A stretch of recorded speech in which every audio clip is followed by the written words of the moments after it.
Welcome to the Design to Thrive podcast for young people. My name is Caroline Brewer and this is my son Jack, and this is our fourth episode of this particular series of podcasts.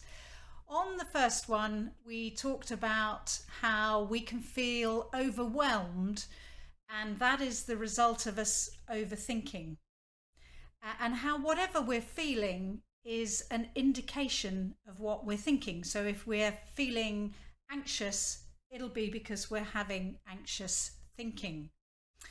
The second episode, we talked about our spark or our inner compass, that innate energy that is always accessible. It's what has us be alive. It was what has us have fresh thinking at any moment that we need it, and we might talk a little bit more about that in today's episode. In the third episode, we talked about ego and how ego is very much misunderstood, but it's the thinking that we have around our identity, and that's what we're going to pick up and discuss a little bit more today. In fact, we're going to start with that point that it's the ego, our if you like, false sense of identity that is driving us to be special. The ego wants to be special. It has to stand out from the crowd, and so it can drive us to do some unhealthy, unhelpful stuff. And one thing that we're obviously aware of now is the role of social media, the role of video games in fueling that sense of needing to be special or comparing ourselves with exceptional characters that aren't real. So Jack, let's sort of kick off from that point and hear from you in terms of how you see that. Yeah, okay, so I am an avid consumer of video games myself. I play them all the time, and thus I have a lot of communication with people who are also similar to me and consume a lot of video games a lot of the time. And there's this expectation that you have to be the best to be worthwhile, especially in multiplayer video games where you're competing team versus team. If you're not one of the strongest members of your team, then you're the negative impact on your team. That sort of mentality, and you might get kicked off the team. Well, in generally multiplayer games, you don't get put on a team for an extended period of time, but people might get very angry at you. But that's the thing, is like that is taking video games past the point of entertainment, and it's looking at them as something that's more important than just having fun for a while. And as soon as you start to realize that you aren't compelled to be good at the things you find fun, it's very freeing. I personally used to have an issue with quitting things very often. Like I just stopped doing them because I didn't find them easy. And now I'm sort of rediscovering that I actually love music. I love listening to it. I love making it. It's awesome. But I'm really bad at it because I didn't practice when I was younger. But I don't care anymore. Like when I was younger, I really cared that I wasn't immediately getting praised for how good I was. Right. So I remember we had a piano. Yeah. And we organised piano lessons. Are you saying that you expected to be able to sit down and play the piano? I expected or that it would be easy. I expected to get praise every time I sat down at the piano. And that's not how it works. That's not how life is. You have to become good at something, you have to be ready to be terrible at it for an extended period of time. Absolutely. So I had the issue of quitting things all the time because they weren't immediately easy, and I wasn't being praised for being really good at them because I wasn't good at them yet. Right. So your ego was sort of saying, well, what's the point? This isn't giving us the strokes that we need, or the, building up this sense of being special and different. Exactly. I'll stop it. Yeah, exactly that. I'm sure lots of people can. I would imagine so. Identify with that. Yeah, there was so much where it was like, having fun isn't enough. I have to be told I'm good at it too. And as soon as I wasn't being told I was good at it, I stopped finding it fun. Because the only thing that was actually fueling the fun in the first place was the sating of my ego. Was things that were inflating my ego, made me feel good, made me feel happy. I was conflating having fun with something with my ego being rewarded. And let's with just praise. Be clear, you're only working this out in reflection. Yeah. You had no idea that None. This is what was driving your behaviour, and indeed the only way that you have a real sense of that is now that you actually do love music. Yeah. I remember you saying not that long ago, why didn't you force me to stay at piano lessons? I'd have enjoyed it in the end. Yeah, but at the time I can't win. and I think it's one of those things where you don't know what it's going to be like in however many years, and it's important to stick with things you find fun at that moment. Because now I find I've just recently acquired a ukulele, and I find practicing the ukulele extremely fun, even though I know I'm bad at it. And there's no compulsion from I still feel it. I still feel that want to be amazing at it, and I don't think that's ever going to go away. But I'm as it shouldn't. Yeah, but I'm okay with it. Yes. I'm accepting of that feeling, and I go, okay, cool. I want to be exceptional, but I'm not exceptional right now, and it doesn't matter. Yeah. And I carry on.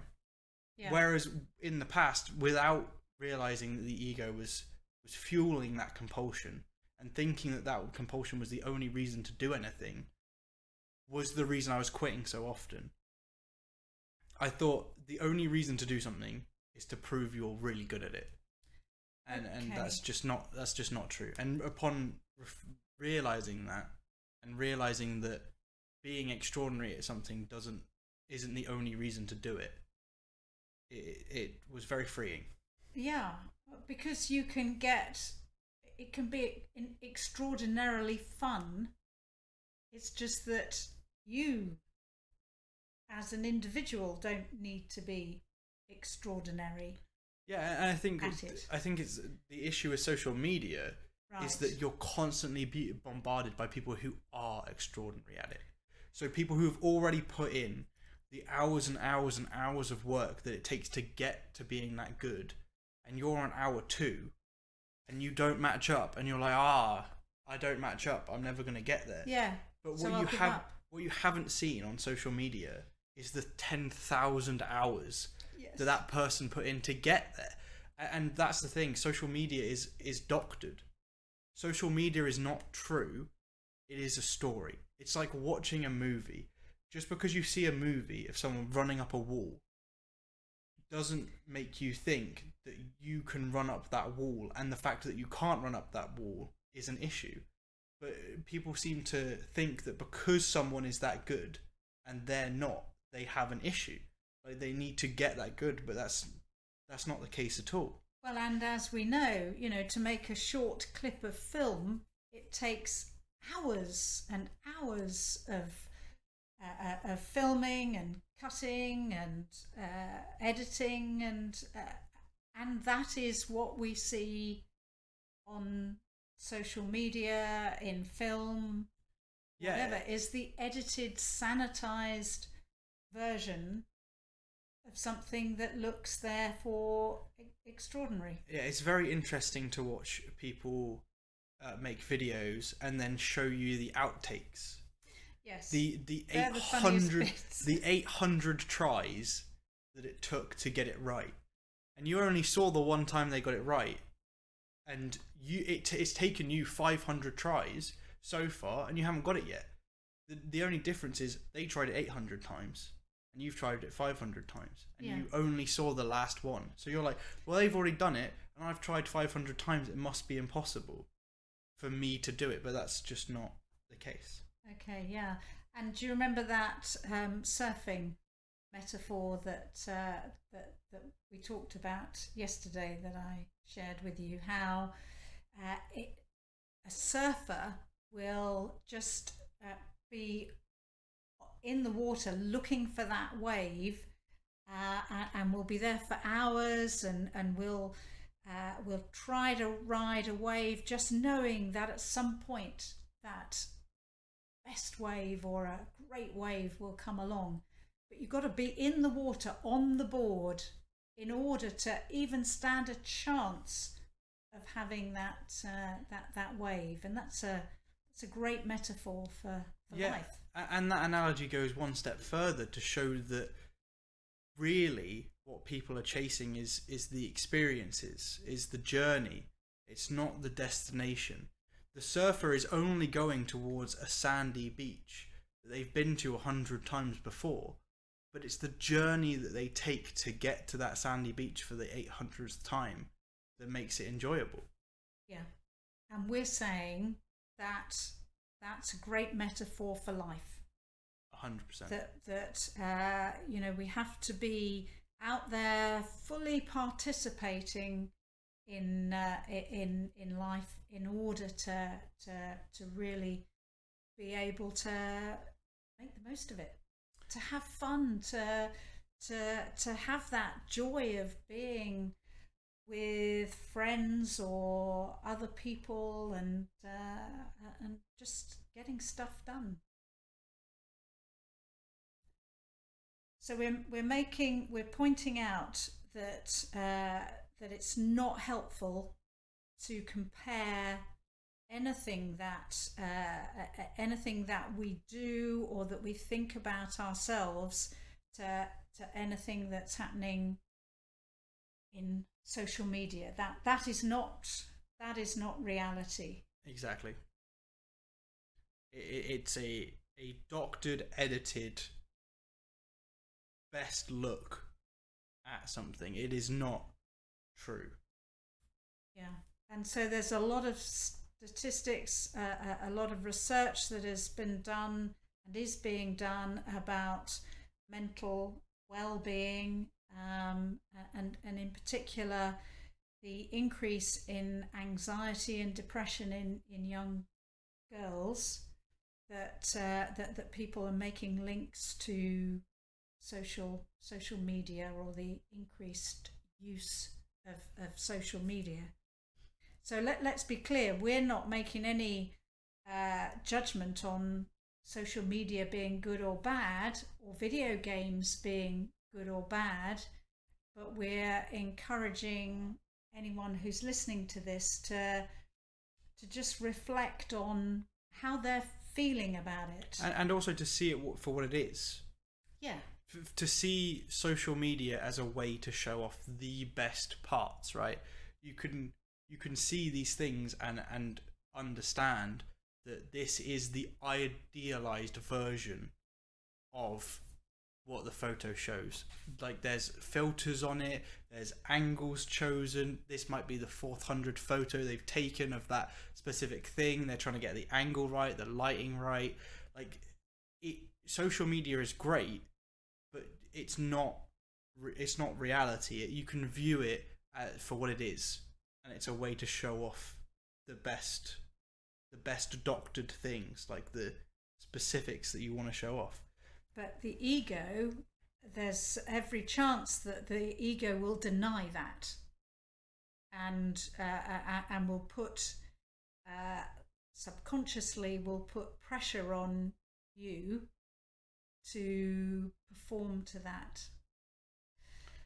There's so I think it's very clear to me the fact that being constantly bombarded with perfection, when in actual fact everyone is imperfect, can make you feel less about yourself. I personally don't have any experience of it, but I can imagine a young girl who is going through so much change in her life between the teenage years and is constantly being bombarded with what she should look like, what she should act like, what she should feel like. That can really have an effect on her thought process. And so being able to recognize that social media isn't what you should be, then it can be hopefully quite freeing. Yes, because all of that thinking, the noise that's going on in our heads, that is being, if you like, shouted at us from the ego, saying that, you know, we're not measuring up to that, is covering up what is innately within us, our spark. Because everyone is awesome. Yeah, we are all, I love that expression, we are all unique expressions of what it is to be human. And, you know, we should celebrate our uniqueness, but not as in a way where it has to be us against someone else. You know, we don't have to be, well, yeah, we don't have to be better than or positioned in some way as number one, number three, number whatever. We are who we are. We are and that's unique, enough. and that's enough. Yeah, it's a bit like I always think about it in shows my age a bit, but EastEnders. You know, EastEnders is a soap opera. It in no way reflects reality or real life. I mean, the stuff that the writers have to come up with to keep it exciting and dramatic, and, you know, my goodness me, it would just, if you lived in that situation, it'd drive you insane. It'd be exhausting. Yeah, it's exhausting just to watch it. Well, this is it. Absolutely. So yeah, we can watch it, we can laugh at it. We don't want to lose ourselves in it. We don't want to lose that sense of and we don't want to trick ourselves into thinking that it should, like, that's what reality is like. Yeah. Because then you start to run into issues with trying to sort of like emulate the show in your own life and creating drama in your own life, because that's where you got excitement from the show, but obviously it can be very harmful to you and others. Yeah, I mean, people talk about addiction, don't they? Addiction to sports, addiction to social media, addiction to, but yeah, that's just where we've lost touch with why we're doing it in the first place, isn't it? I relate to that 100%. So what we're saying as the antidote to all of this is being aware that it's happening, being aware that we are perhaps caught up, being aware that we are spending more time than is healthy to us, or that feels right. It's something that if we step back and just reflect on in some kind of sort of quieter, sort of uninvolved way, then we can hear what's coming through in terms of, do you know, that's, I got caught up in that, and there's no issue in that. There's no need for anyone to feel guilty or shame or any of that stuff. It's just about saying, okay, going forward, it would be better for me if I was enjoying what I was doing. Yeah. And I just want to sort of mention one thing, that the thoughts and ego will never go away.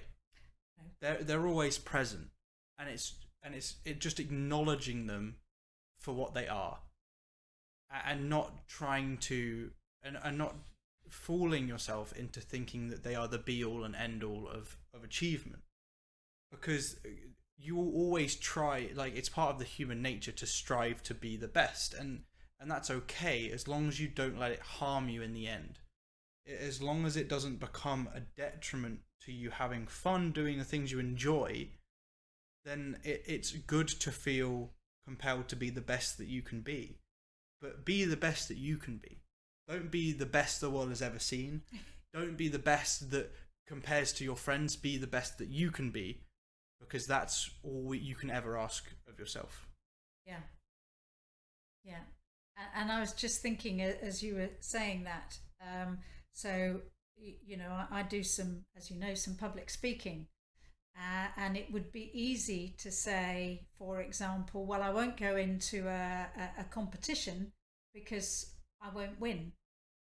But it's not about winning. It's about, you know, the enjoyment and the learning that you get from being part of that competition. Exactly. So we're encouraging people to get out there, to do stuff, to give it a go, to take up a musical instrument, and to have no expectation other than to see if you enjoy doing it for the sake of doing it. And that's, as you said a few minutes ago, that's incredibly freeing to do that. Okay, is there anything more that we want to add into this? No, I think we've done a good job here. Okay, thank you very much. So thanks for listening, and again, we would love to hear from you. Any comments, any questions, any observations, any feedback, then please leave comments on the YouTube video link, and or email us, contact us in any way that you can, and yeah, we'll be back next week.